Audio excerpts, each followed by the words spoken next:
responsable y luego ellos no cumplen con esos mismos principios. Bueno, ahora tenemos a nuestro colega Rigoberto, que está en línea. Rigoberto, ¿nos escucha?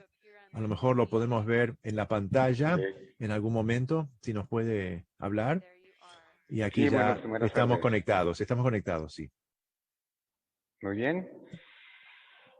Bueno, muchas gracias por la participación. Lo estamos haciendo en un día tan importante en el calendario maya. Nos están marcando las 7 energías de la Jaunawal en el calendario maya sagrado, pero también lo hacemos en el marco de un día también que nos recuerda a nosotros los pueblos indígenas la historia nefasta que hemos vivido por más de 530 años en una lucha permanente por mantener y sostener la dignidad de nuestros pueblos. Voy a compartir con ustedes 2 experiencias, diría yo, interesantes para nosotros porque nos supuso enseñanzas y aprendizajes. La primera es que tiene que ver con el mismo FC o CFI del Banco Mundial, relacionado con el financiamiento que otorgó a una empresa llamada Hidro Santa Cruz en el municipio de Santa Cruz Barías, subsidiaria de Ecoener de España. Esta cuestión, después de haber agotado todos los mecanismos nacionales en temas de derechos humanos, en temas también de justicia, pues nunca obtuvimos una respuesta de parte del Estado guatemalteco. Al contrario, el Estado guatemalteco fue cómplice de esta empresa en cuanto a la violación gravísima de los derechos humanos, de los derechos de los pueblos indígenas, principalmente el pueblo maya Anjobal en esta parte del país. E incluso se desató toda una actividad de criminalización en contra de nuestros pueblos precisamente solo por reclamar sus derechos. Pero concretamente, ¿qué pasó con CFI? Después de agotados estos mecanismos nacionales, se identifica entonces que la Corporación Banco Mundial estaba financiando este proyecto y entonces se usó los mecanismos propios del banco para identificar que efectivamente si hay el respeto de los derechos de los pueblos indígenas en sus políticas internas o sus instrumentos propios. Y nos percatamos que efectivamente en las políticas internas del banco resalta que previo a la autorización o previo a la ejecución de un proyecto, pues deben de respetarse lo más mínimo los derechos de los pueblos indígenas y en el marco también del convenio 169, donde se reconocen estos derechos de los pueblos indígenas, principalmente el derecho a la consulta.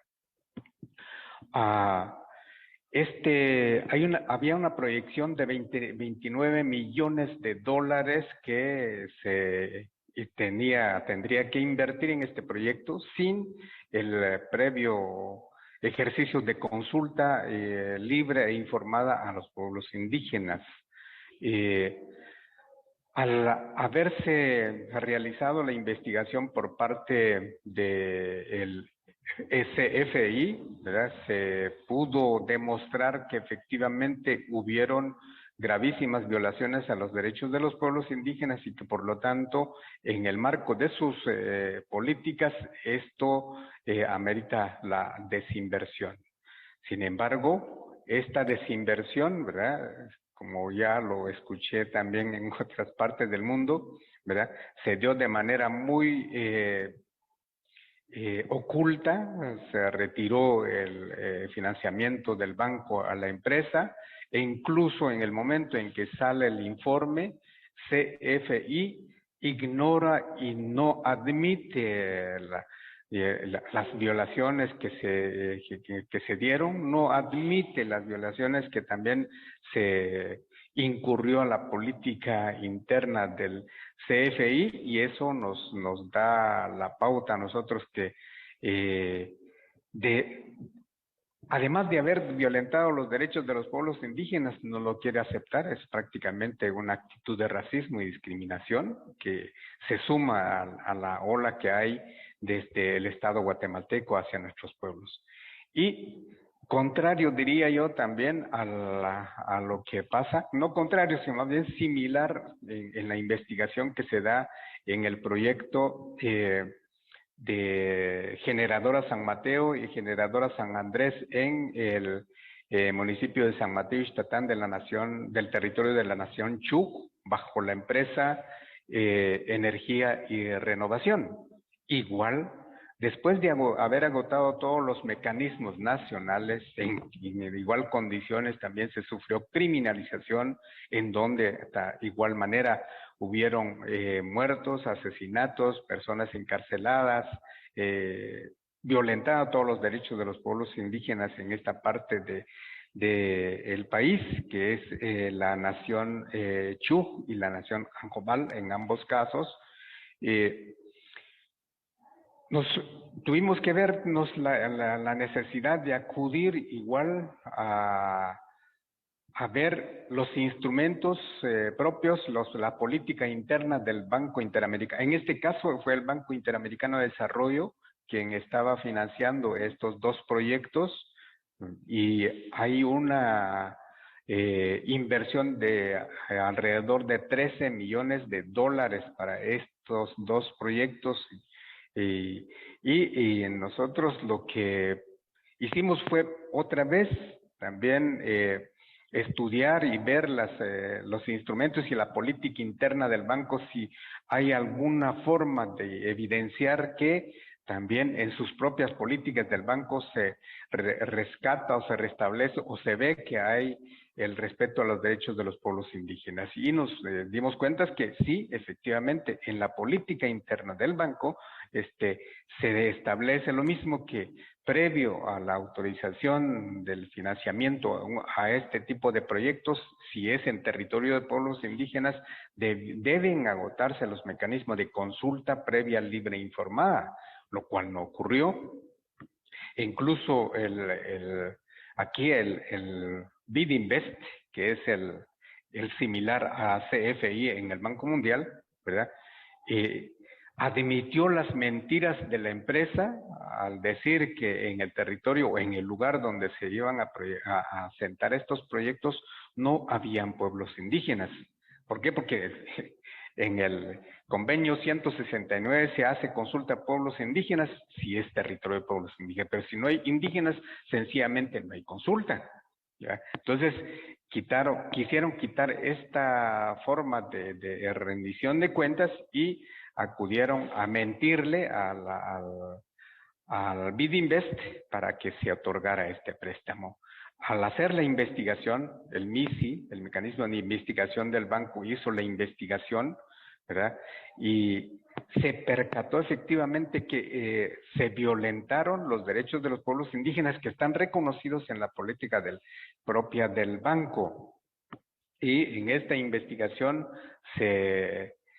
tenía que haber tenido la información o el informe un año después, pero se tardaron 3 años para que el informe saliera. Quizás lo más importante que resaltar en este informe con el Banco Interamericano de Desarrollo es que dentro de las 29 recomendaciones que el MISI le da al banco, 10 de estas recomendaciones van en cuanto a fortalecer las políticas internas del banco, 18 días, y en todo caso si la empresa podía o el banco podía seguir financiando esta empresa, entonces había que revisar de nuevo que estas políticas sean respetadas desde un principio, y por lo tanto era más costoso para la empresa hacerlo y para el mismo banco, entonces se decidió la desinversión. Quizás el punto 29 de esta recomendación es quizás lo más importante, en donde la recomendación dice si hay un retiro o una desinversión del banco a este proyecto, tiene que haber una retirada responsable, ¿verdad?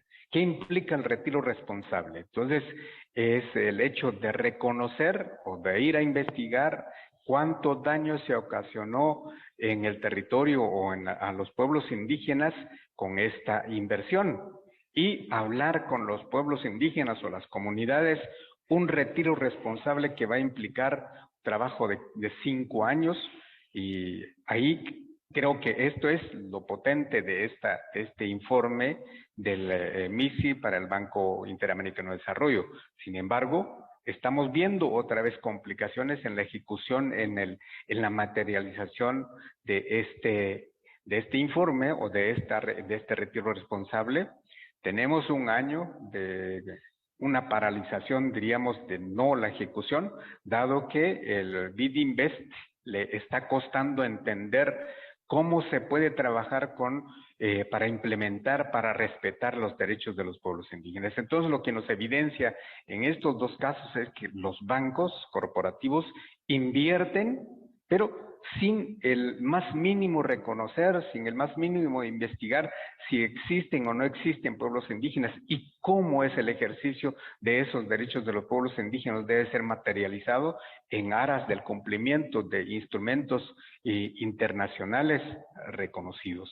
Aquí nosotros hemos notado que también hay una situación que hay que volver atrás otra vez. Estamos viendo que los bancos corporativos apenas están intentando reconocer sus actuaciones en los territorios de pueblos indígenas. Sin embargo, el Estado guatemalteco, que es el principal violador de los derechos, en este caso oficializa la violación de los derechos de los pueblos indígenas, no hay la más mínima actitud de reconocer estas faltas, mucho menos de llevar a la justicia nacional de aquellos responsables de las gravísimas violaciones a los derechos humanos e incluso el asesinato, incluso las violaciones de mujeres en ambos proyectos.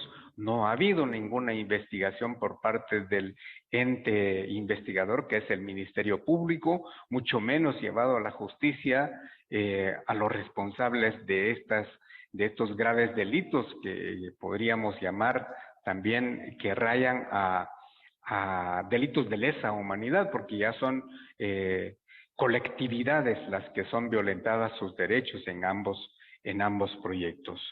Lo que nosotros sí creemos que debe ser más enfático nuestra exigencia a ambos bancos es que deben tomar muy en serio lo que se llama no solamente el retiro responsable, sino más bien el resarcimiento de los daños que ocasionaron su financiamiento a pueblos indígenas, que contradictoriamente se dice, bueno, proyectos que van a motivar o que van a mover el desarrollo. ¿Desarrollo hacia qué? ¿Desarrollo en qué? El desarrollar la muerte de nuestros pueblos, desarrollar la desaparición de nuestros pueblos en aras de los intereses económicos de unos cuantos, o efectivamente es el desarrollo de la humanidad, que es lo que nosotros vemos que hay en contradicción en este sentido. Y por otro lado, hemos también notado que hay quizás una buena intención de personas dentro de estas instituciones, sin embargo, sus políticas deben de cambiar profundamente para nutrirse de estas experiencias. Y una primera cuestión que nosotros creemos que debe ser inmediatamente revisado y ejecutado de una manera más efectiva es la consulta a los pueblos indígenas. Si los pueblos indígenas han dicho no a este tipo de proyectos, sencillamente ya no se impulsan. Pero los mecanismos de consulta son una falacia tanto en estas entidades y también en los estados que son parte de esta confabulación en contra de nuestros pueblos.